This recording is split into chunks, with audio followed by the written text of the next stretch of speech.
السلام علیکم دوستو، بے شک پاک ذات ہے رب کی جو پوری کائنات کا خالق و مالک ہے۔ پیارے بھائیو، آج ہم ذکر کریں گے جنت اور جہنم کے نام۔ سب سے پہلے ہم جنت کے ناموں کا تذکرہ کرتے ہیں۔ نمبر 1 پر ہے جنت۔ جنت ایسی منزل اور رہائش گاہ کو کہتے ہیں جو لذت و سرور، آنکھوں کی ٹھنڈک اور اس کی ہمہ جہت نعمتوں کا عام نام ہے۔ جنت کا اصل مؤخذ چھپانا اور ڈھانپنا ہے، اور اس طرح بستان یعنی باغیچہ کو بھی جنت کا نام دیا جاتا ہے کیونکہ وہ اپنے اندر درختوں اور برگ و بار کو چھپائے ہوتا ہے، اور جنت درختوں اور کھجوروں پر مشتمل باغ کو کہا جاتا ہے جس کی جمع جنات ہے۔ اس کے علاوہ جنت اس باغیچے کو کہا جاتا ہے جس کے درختوں سے زمین چھپ گئی ہو، اور قرآن مجید میں اللہ تعالیٰ ارشاد فرماتے ہیں سورہ سبا، یقیناً قوم سبا کے لیے ان کی بستی میں نشانی تھی، دائیں اور بائیں طرف سے 2 باغ تھے۔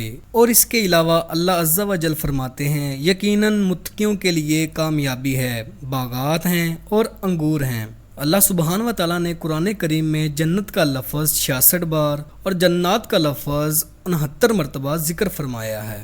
نمبر 2، دارالاسلام یعنی سلامتی والا گھر۔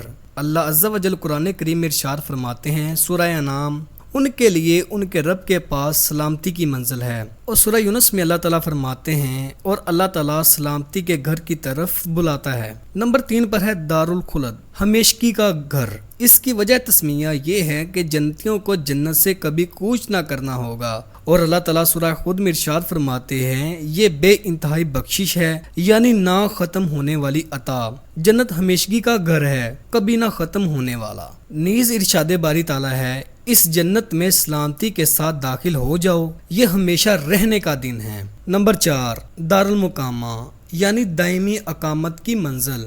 سورہ فاطر میں اللہ تعالیٰ فرماتے ہیں جس نے ہم کو اپنے فضل سے ہمیشہ رہنے کے مقام میں اتارا ہے۔ نمبر 5، فردوس۔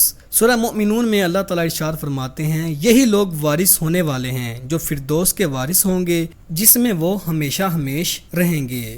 فردوس اس باغیچے کو کہتے ہیں جس میں باغوں میں پائی جانے والی تمام چیزیں موجود ہوں۔ نمبر 6، مقام الامین یعنی امن و سکون کی جگہ۔ سورہ دخان میں اللہ تعالیٰ ارشاد فرماتے ہیں بے شک متقی حضرات امن و سکون والی جگہ میں ہوں گے۔ نیز ارشاد باری تعالیٰ ہے بے شک متقی حضرات جنتوں اور نہروں میں ہوں گے، حقیقی عزت کی جگہ میں، قدرت والے بادشاہ کے پاس۔ میرے عزیز بھائیو، یہ تھے جنت کے چند نام جن کا ہم نے قرآن مجید کے آیات سے تفصیلاً تذکرہ کیا ہے۔ انشاءاللہ ہماری اگلی ویڈیو میں جہنم کے ناموں کا تذکرہ ہوگا۔ اسی کے ساتھ میں اجازت چاہوں گا، اپنا اور اپنے عزیز و اقارب کا خیال رکھیے گا۔ اللہ حافظ۔